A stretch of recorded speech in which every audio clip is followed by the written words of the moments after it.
Yeah, this is fun. Hey crew, I've got the key to that 23 Mazda 3 Turbo Hatchback.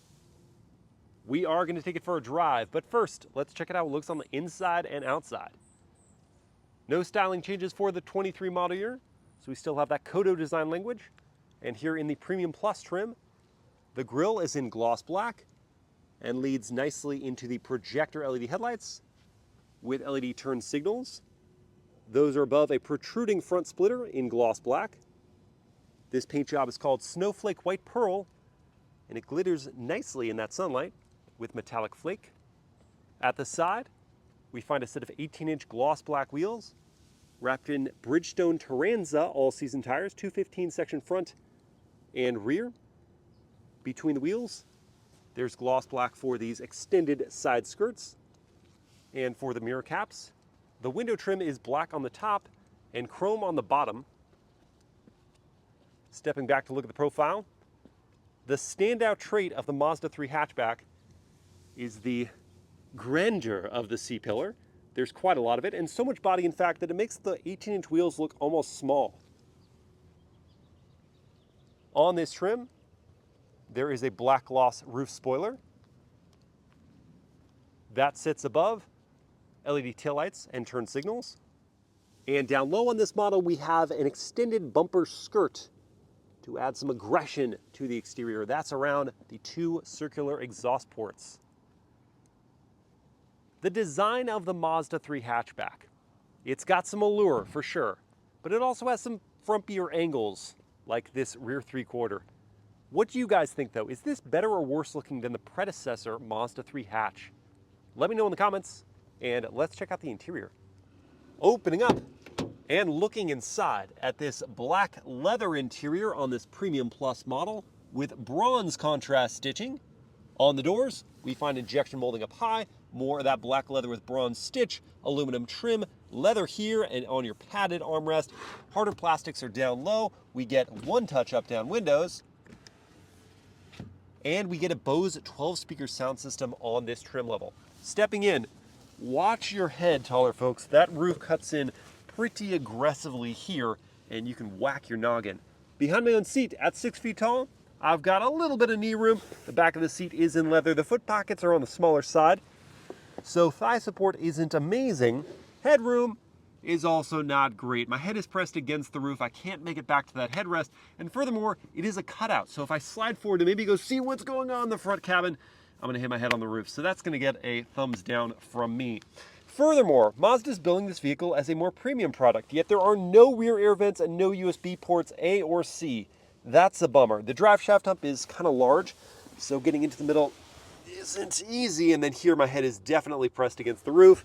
If you don't have a middle passenger, which you probably won't, then there's an armrest that comes down with two cup holders and padded leather. Rear seats, tight and not much in the way of amenities. Now, before we listen to the door close noise, note that the doors back here do open pretty wide, and that does make it easier to load in things like car seats, as long as you can maneuver around the low roof line and thicker C-pillar. That thud is reasonably premium. The only part to that I don't love is that economy-sounding door handle clank. Smart keyless entry is for the front two doors. These front seats are more thickly bolstered. They are heated. The driver's seat is power adjusting. The passenger side is manual adjusting. There are two positions of memory for the driver's seat. A little storage area here, maybe for your wallet. The front doors look similar to the back, but we add this aluminum Bose speaker grate, and there are power adjusting, not power folding door mirrors. No release for the hatchback up here, so we just come to the back, stick your fingers underneath the Mazda logo, release the tab, and find 27 cubic feet of space behind the second row of seats. You can fold them down if you either have this cargo cover moved or you push your hand around it and press on those two tabs on either side and fold down the seats 60-40 for 47 cubic feet of space. couple other things to point out before moving on. Underneath the floor, we find a donut spare tire and a jack. The floor itself is pretty recessed by comparison to the lip here, so if you're smaller, you're gonna have to heave items out and it's gonna be taxing on your lower back. The cargo capacity itself is on the smaller side of the segment, and you do have to pay extra for this aluminum trim piece on the bumper. There is a lock button on the hatch lid and a handle to pull it closed. In the driver's seat, on the Premium Plus trim, we've got a heated leather wrapped steering wheel. There is a digital instrument cluster that's reconfigurable via this button, and 2 analog gauges, one for the tach and one for your oil temp and fuel. There is a head-up display on Premium Plus, injection molding up on the dashboard, and an 8.8-inch screen that is not a touchscreen. And to reduce the temptation, they've put it very far away. So you're going to use this dial here and hotkeys to control it. And it is responsive, though the icons on the screen look like there's a cover for this display because they're glowing kind of faintly. And furthermore, people are just used to touchscreens at this point in time. So Mazda needs to redesign the dashboard, bring that display closer, and add that functionality. They do have now Apple CarPlay and Android Auto across the Model 3 range for 23, but it's still wired. Below the display, we've got leather up on the dashboard with bronze contrast stitching, dual zone auto climate with physical inputs. We've got a volume knob and tuner here. No wireless charging pad, that's just a slot for your phone. 2 cup holders, leather wrapping for the gear selector and shift boot. Your drive mode selection is here. You've got auto hold under the leather topped console, which does slide back and lift up. We have an organizer that you can remove, 2 USB-A ports, and a DC outlet. Visibility is not the best with a hatchback. That C-pillar is so thick, it creates a cave-like atmosphere in the back seats. You do have blind spot monitoring and rear cross traffic, but naked eye visibility suffers in this cabin. The highlight of this interior is the leather surfacing. It most certainly feels at that premium level. The downsides though, the technology is dated. The black gloss trim here, this vehicle only has 4,500 miles, and it's already super scratched up, and the rear passengers just kind of get the shaft. But now let's take the Mazda3 hatchback for a drive.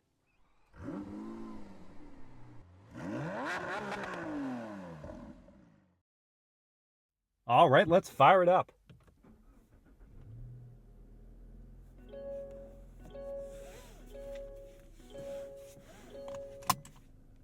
Hitting the start-stop button bids us welcome with a fun animation on the TFT and some chimes. Our drive mode is selected here, by which I mean you've got normal and sport. We'll start in normal. Pull back on the gear selector to go into reverse. That brings up a high-resolution backup camera in a wide-angle view with a bird's-eye view off to the right. Trajectory lines shown in both places. Down into drive. Ooh, front-facing camera as well. We'll start off with a turning radius test, as usual.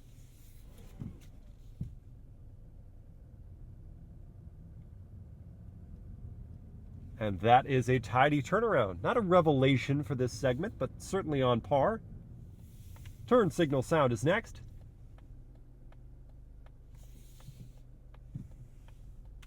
Sounds like a knock against hollow wood. I don't mind it. Now for the world-famous horn test. Ooh, just a cheery, but otherwise unremarkable horn. Now for the powertrain. So the Mazda 3 is no longer available with the base 2-liter 4-cylinder. Now you have the naturally aspirated 2.5-liter 4-cylinder as the starting point, and the Premium Plus Turbo hatch is equipped with a 2.5-liter turbo 4-cylinder. Brake pedal feel, easy to modulate. Back to the motor. So it is making 227 horsepower and 310 pound-feet of torque on regular 87 octane fuel. But if you put in premium gas, then it makes 250 horsepower and 320 pound-feet of torque. That is routed through a 6-speed automatic gearbox to all 4 tires. Moseying about town in the normal drive mode. there's not a perceived delay as the turbocharger builds up the boost. You can gently work into the throttle and build up that speed. The ride quality is fantastic, especially for this segment of vehicle. You jostle over the bumps, but the impacts are distilled considerably. And these leather chairs are cozy, to say the least. Ergonomic, multi-way adjustable for the driver. Relaxing. But now that we're tired of relaxing, let's see if the Mazda 3 Turbo Hatch is quick to 60 with a real-world 0 to 60 test next. For that, I've got my race box set up here, and we are going to enter the Sport Drive mode with the toggle forward there. I'll then give it a bit of a brake boost as we build up the revs and let go.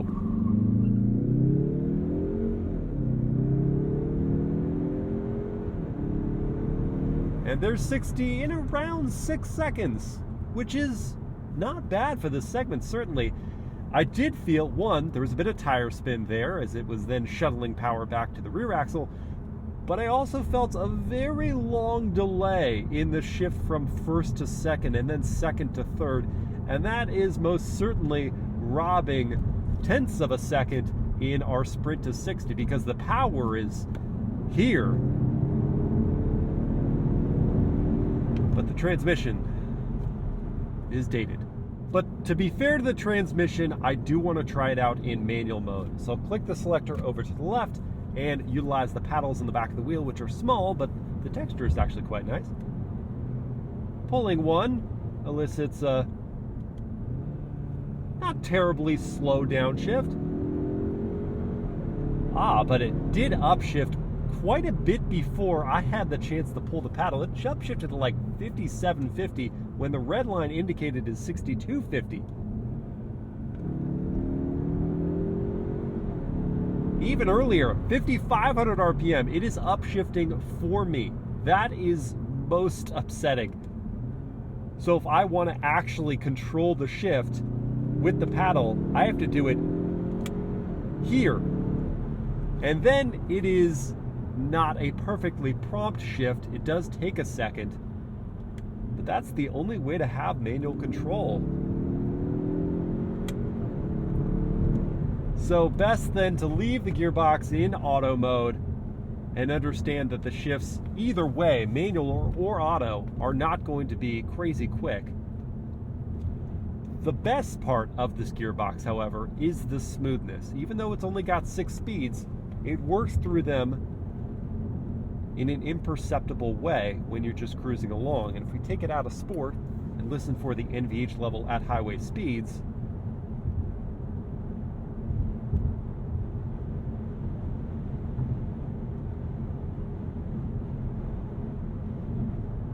wind noise is coming through, but that's most of all that I'm hearing. The tire and road noise is in the background. The wind noise is primary. And yet for this segment of vehicle, even with that wind noise, this NVH level is still lower than its main competitors. And so with that quieter ride and with the composed ride quality and the smooth shifts, if not the quickest ones, the Mazda 3 makes for a pleasant daily driver. We have yet to find out whether it makes for an enthusiastic driver. That's up next. We'll start by returning to Sport, which is going to immediately downshift and just express its interest in going faster, and we'll roll on. Downshifts again. We feel the swelling of boost to propel the Mazda 3 Turbo forward post-haste.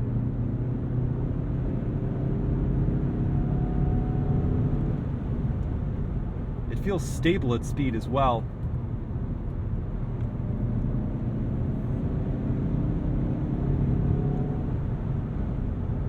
The steering is light but direct, and you have enough of a sense of where the tires find themselves in the lane, so you have confidence at that speed.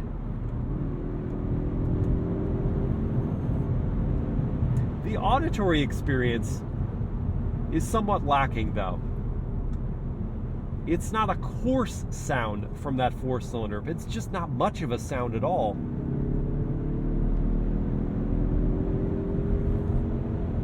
You see those large outlet dual exhausts in the back, and you hope that we're going to hear some nice music. We just don't get much of that. But of course, the counterpoint to my desire for acoustic intrigue could be that the quieter experience gels with the more premium vibe of the Mazda 3.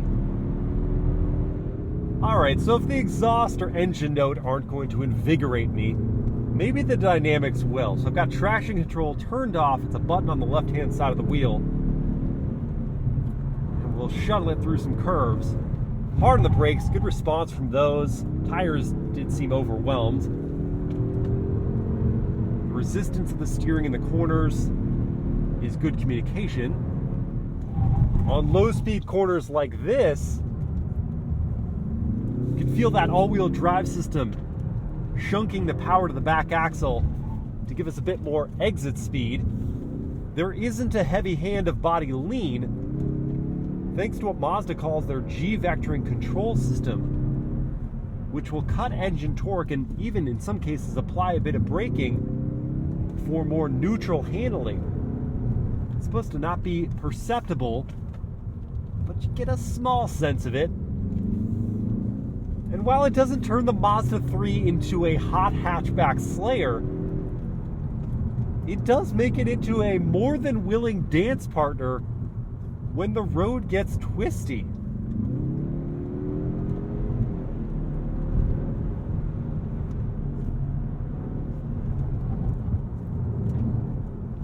Yeah, this is fun. And that will lead me to my MilesPerHr word of the day, which for the 23 Mazda 3 Turbo Hatchback is gratifying. And I'm really talking about the driving experience here, because the more time I've spent with this vehicle at low and high speeds, the more I've enjoyed it. It's pleasant riding, the cabin is fairly quiet, the engine is very smooth and potent as well. It's just an enjoyable vehicle to drive, and that is mission accomplished. Though a verdict has not yet been reached, and before we get to that, along with pricing and competition, let's talk about the top speed and fuel economy. Top speed is 134 miles per hour. Fuel economy is 23 mpg in the city, 31 on the highway, and 26 combined, which does trail its main rivals by quite a lot. The starting figure for the base Mazda 3 hatchback, the S trim, is $24,600. If you want the Turbo Premium Plus, that's $36,300. And this one, as tested, is a shade under 38 grand. And it is the price point of the Mazda 3, and in particular this Premium Plus Turbo all-wheel drive trim, that might give you the most pause, because it's significantly more expensive than would-be rivals from mainstream manufacturers like the Honda Civic Sport Touring hatchback that starts around $30,000, makes 180 horsepower, gets to 60 in 7.3 seconds, and has fuel economy of 31 combined, or the Toyota Corolla XSE hatchback that starts at $27,500, makes 169 horsepower, gets to 60 in 8.3 seconds, and has fuel economy of 36 combined. But because Mazda is leaning into the premium language of the Mazda 3, let's consider vehicles like the Acura Integra that starts around $32,000. It makes 200 horsepower, it gets to 60 in 7 seconds flat, and has fuel economy of 30 combined. And then simply as a function of the fact that it is so expensive in this trim, and it is a hatchback, you might consider vehicles in the true hot hatch segment, like the Toyota GR Corolla that starts around $37,000, makes 300 horsepower and gets to 60 in 4.9 seconds, or the Honda Civic Type R that starts at just under $39,000, makes 306 horsepower and gets to 60 in 4.8 seconds. It's a tough field. Either you're going to go for the budget play, and you'll get either the Civic hatch or the Corolla hatchback, or you're going to go for more premium, and the Acura Integra has an available manual. Yes, it's front-wheel drive in addition to the two hatchbacks I just mentioned, but it is still much less expensive than this trim, or you're gonna go full in on performance and go for either of those two hot hatchbacks that I mentioned. My recommendation is not this vehicle, not in this configuration. I find that the sedan version of the Mazda 3, which if you go for the base, you can get a 6-speed manual, and I think looks better, it has more rear legroom, might be the way to go. Or if you want more luxury, these leather seats do feel great. You can get a premium trim version of the Mazda 3 sedan and still get these great driving dynamics, and that is a differentiator, that vehicle right there. That's how I'd go about it if you're looking at the Mazda 3. Otherwise, I'd lean you towards maybe the Civic hatchback, or I'd lean you towards either the GR Corolla or Honda Civic Type R. Which would you guys choose? I know there was a lot to go through there. Let me know in the comments, and I hope you've enjoyed this POV drive review. If you did, please like, comment, and share the video. Subscribe to the channel, hit that bell to get notified, and I'll see you next time.